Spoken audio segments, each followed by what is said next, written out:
are you here? Don't interrupt this important ceremony, go home.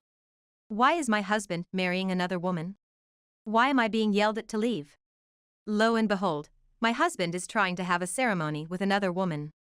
I barged into the venue. But finally, I lost my temper with my husband, who is determined to go through with the ceremony. Oh really? Well then, let's liven up the ceremony since it's a special occasion. I turned back to the door and called for the people who were waiting. My name is Rachel. A 32-year-old working housewife. I've been married to John for 7 years, and though we've had plenty of fights, we've managed to make it through thanks to the presence of our child. But lately, things have been peaceful and the arguments have decreased. I suddenly realized why. That's right, the arguments have lessened simply because we've been spending less time together. I'm gonna be late again because of overtime. And then, I'll be gone for 3 days on a business trip starting tomorrow. Again? You've been working hard recently. It's tough times, gotta make money while I can. Never know when I might lose my job, gotta keep at it. With that, my husband yawned and headed off to work. Is Daddy going to be gone again? My preschool-aged daughter, rubbing her eyes, asked. That's right. Daddy's busy. He's gonna be gone even on his days off? I can't help but think that it's a bit too much to be on a business trip even on weekends. But the fact is, he's working hard for the family, so I can't complain. With the economy being down, it's not easy to find a company that meets your needs if you wanted to change jobs. I know that because I'm working too. Mom's off tomorrow, so let's take a lunch and go to the zoo? Really? Yay! My daughter's face lit up with a smile, and I smiled back. It's sad to think that he won't be able to witness her growing up because he's so busy. I thought I'd send my husband some pictures of our daughter while he's away. That night, my husband went to bed early, saying he was tired from working late. The next morning, he left early, and he was gone by the time I woke up. I thought about how tough his job must be as I prepared the packed lunch. My daughter was thrilled to go to the zoo, and I got lots of great pictures of her smiling. So I sent them to my husband, but he was probably busy at work and didn't read them right away. It was read around noon, but there was no reaction, and I still hadn't heard anything by evening. I thought I might try calling him that night, but I forgot because of a phone call from a friend. After all, my friend's call was to announce her wedding, which was a very happy occasion. Is that so? Congratulations! I was invited to the ceremony, so I happily agreed to attend. My husband returned home from a business trip, and I immediately wanted to talk to him about it, but he responded dismissively, "I'm tired." Can we talk about it later? It's understandable, though, since he's been working late nights followed by the business trip. He's bound to be tired. I apologized, but my husband silently retreated to his room. For some time now, we've been sleeping in separate bedrooms. I don't know what my husband is doing in his room. He might want some time alone, but isn't this a bit excessive? Coming home late at night due to overtime. Almost always away on business during days off. It's starting to seem suspicious. Should I inquire at his company? But I kept going back and forth about it, troubled, day after day. Then one day, my husband was actually going to be home on his day off. Our daughter was thrilled. "Daddy, play with me," she exclaimed, tugging at his arm, but he replied, "Sorry, sweetie, Daddy's tired. And I'm still working, you know." You're just messing around with your phone, aren't you? I'm communicating with my work partner. Our daughter looked unhappy at his words. Well, who can blame her? My husband was lying on the couch, humming to himself while fiddling with his phone. Can he really be that cheerful while communicating with a work partner? My suspicions grew. This was now more than just a woman's intuition. I tried to sneak up behind my husband to look at his phone screen, but he cunningly held it at an angle where I couldn't see. That made it all the more suspicious. If there was nothing to hide, he could be more open. That strange way of lying down, his neck must hurt, and who would hold a phone at such an angle? Suspicious, very suspicious. My doubts were turning into certainty. So I decided to test him. You know, a friend's wedding is coming up, and since it's a day off and you'll be off too, could you take care of our daughter? The wedding was far off, and I thought he could adjust his work schedule. Plus, it was supposed to be a day off from the company. But, as expected, my husband's reply was, "What? Even on my days off, I have work. You know that." Though there's no way he could be booked that far in advance. He always tells me at the last minute when he has to work on his day off, so it's clearly strange that he can't adjust his schedule now. What's more, my husband said, "Why are you trying to push the kid onto me on my rare day off? You're a real she-devil, you know. Don't you think your husband should be able to rest? Isn't it precisely because it's a rare day off that a father should spend time with his child? He hardly ever spends time with her during the week or on weekends, and if he's unwilling to spend time with her even occasionally, I have to ask what kind of parent he is. Doesn't my husband find our daughter endearing?" Both my daughter and I were saddened by my husband's cold attitude. And so it continued, with my husband rarely at home. He worked overtime until late every night. The next day, he left early for work without seeing our daughter's face. Of course, the weekends were spent working as well. At this point, he can't even be called a husband or a father. He is more like an uncle who only comes to visit once in a while. No, perhaps even less than that.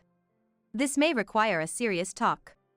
In the end, I had my parents watch my daughter on my friend's wedding day. So I decided to ask them to keep her overnight the following day.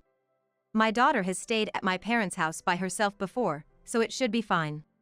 While she's away, I decided, I'll sit down and have a serious talk with my husband after returning from my friend's wedding. Then came the day of my friend's wedding. The sky was clear and the weather was perfect. I'll be going now.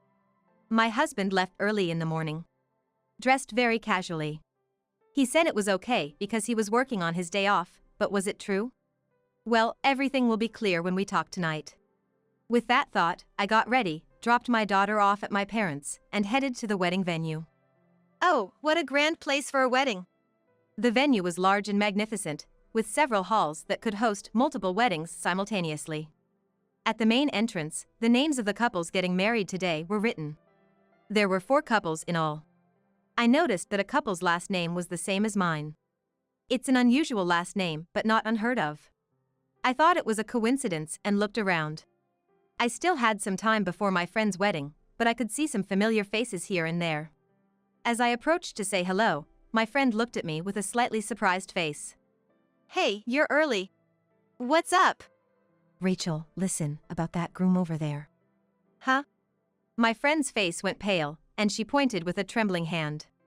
Looking up, I saw the couple getting married in the church where my friend was about to have her ceremony. The couple was showered with flower petals by the crowd.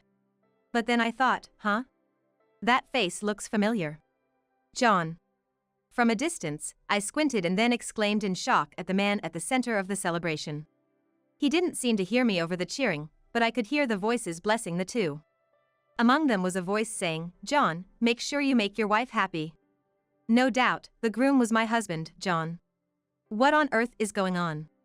We've been married for 7 years, haven't we? When did we get divorced?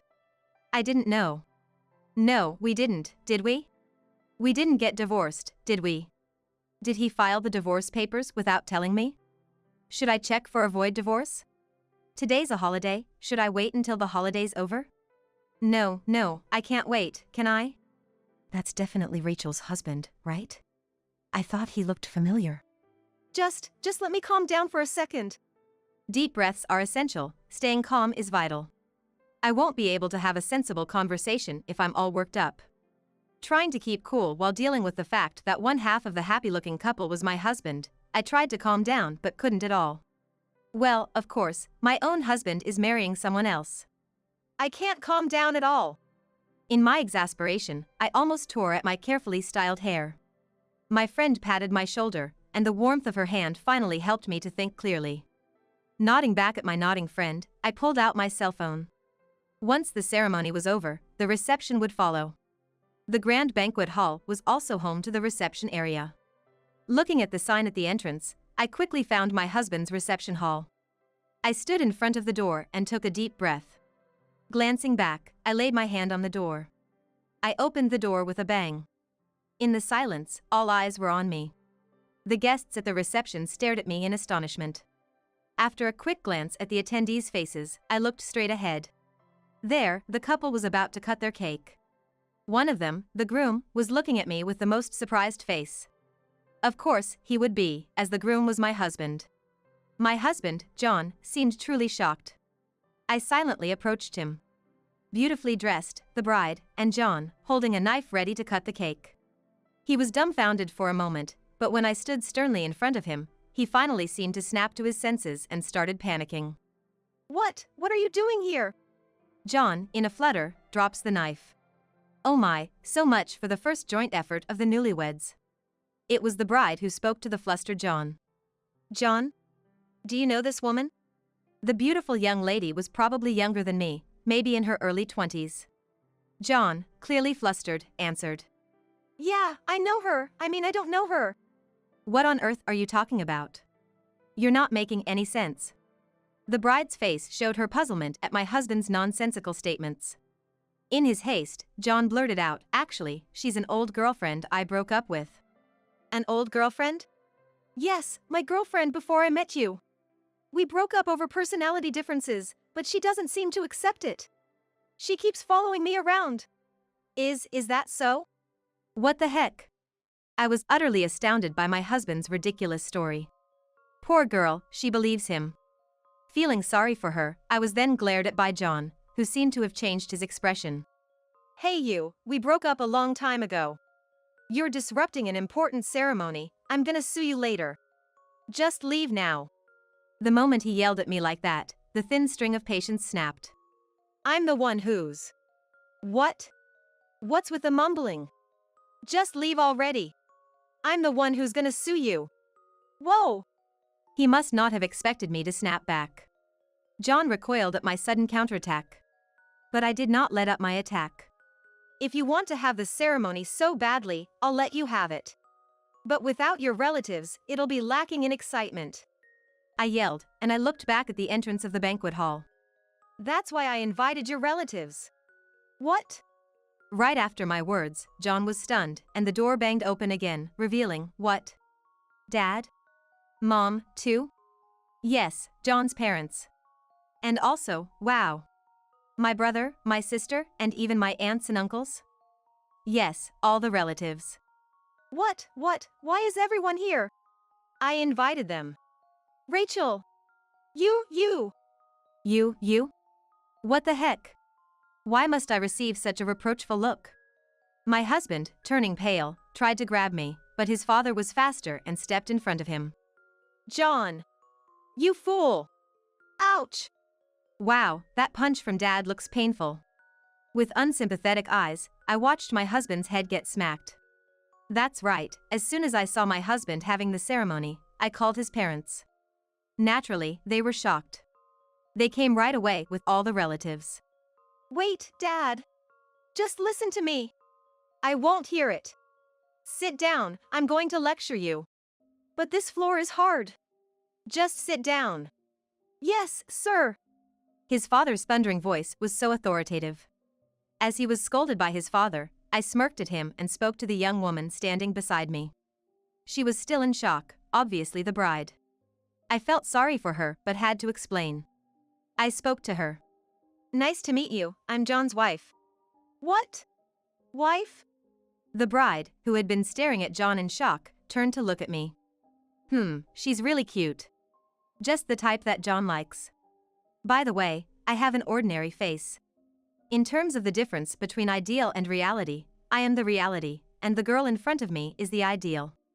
We've been married for 7 years and have a child. A child?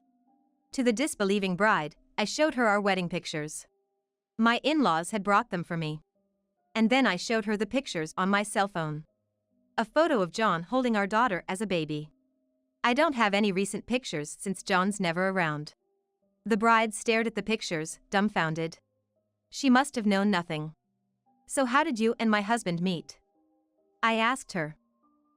He was a regular at the coffee shop where I work. It seems she worked at a coffee shop. John often went there to drink coffee. He asked me out, she said. Ah, John asked her out. That was clear. He said the reason he was still single at his age was because he was destined to meet me.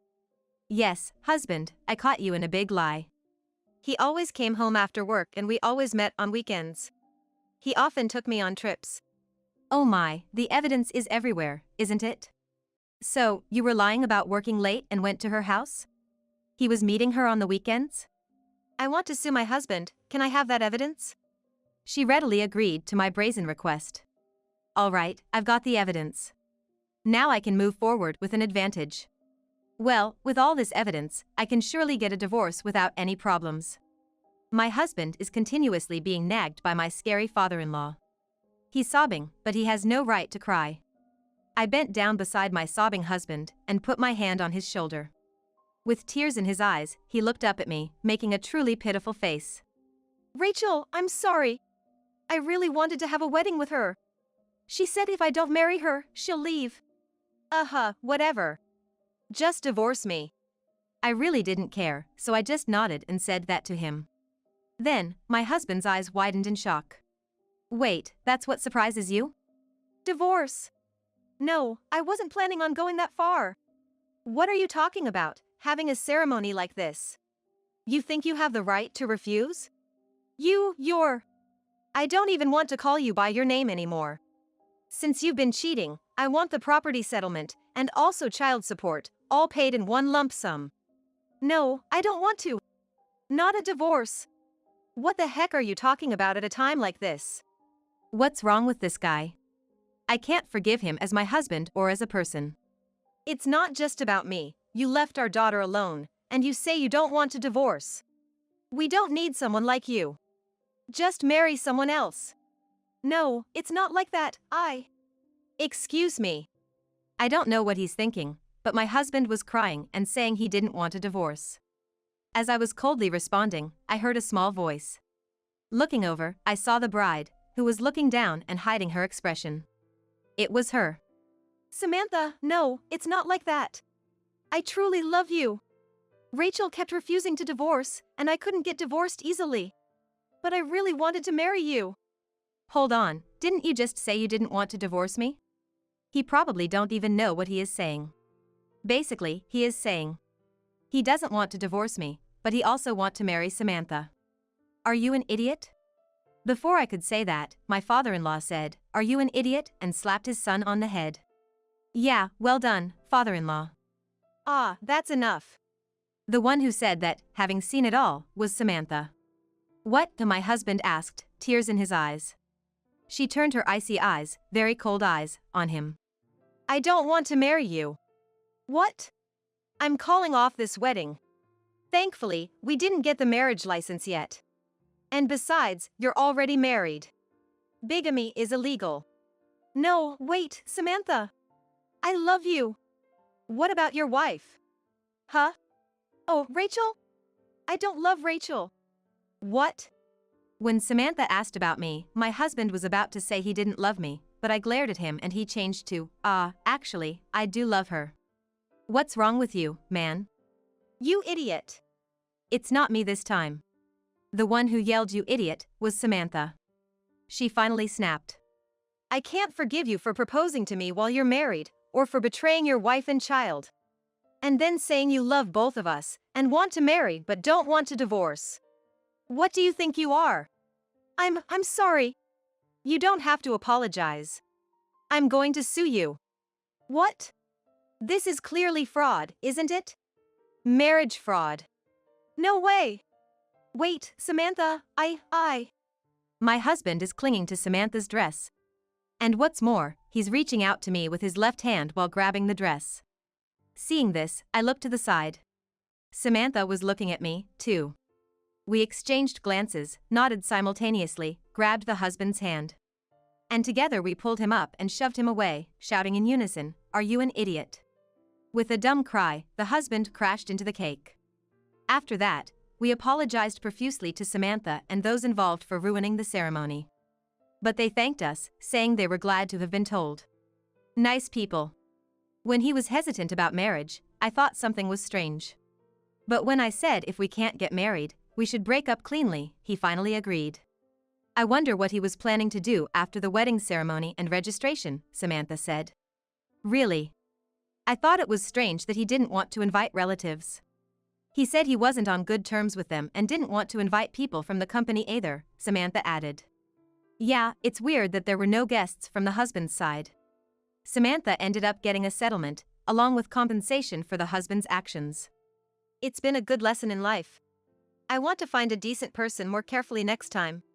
Samantha said, smiling brightly, hinting at her strength. I'm sure she'll find a wonderful encounter next time. As for me, I had to apologize to a friend for not attending her wedding. But my friends sympathized with me and assured me that our friendship would last forever, which was a relief. Naturally, I divorced my husband. He was adamantly against it, but when I said, "He who chases two hares catches neither," he gave in. I didn't understand why he was so against divorce. But I concluded it must have been because I had an income since my ex-husband's savings were all gone. It seems it wasn't a good idea to think that he was taking care of the mortgage, given that I had a job with a decent income and never received living expenses from my ex-husband. My ex-husband had poured all his remaining salary into his girlfriend. Well, that's why he lied about being on frequent business trips and was actually going on vacations. Money can disappear in no time at all. Well, I'm not going to be lenient about the division of property and child support. I'm not allowing any installment payments. His parents ended up covering the money. Under the strict supervision of his stern parents, my ex-husband is now scrambling to repay them, working his original job and taking on a night shift as well. Rumors of his sleazy behavior have spread at work, and he's treated with disdain. Female coworkers even avoid getting close to him. Well, let him suffer, that's what he deserves. Life for my daughter and me hasn't changed much since the divorce. My ex-husband was rarely home, so it's only natural. Without a lazy father lounging around, my daughter seems livelier, don't you think?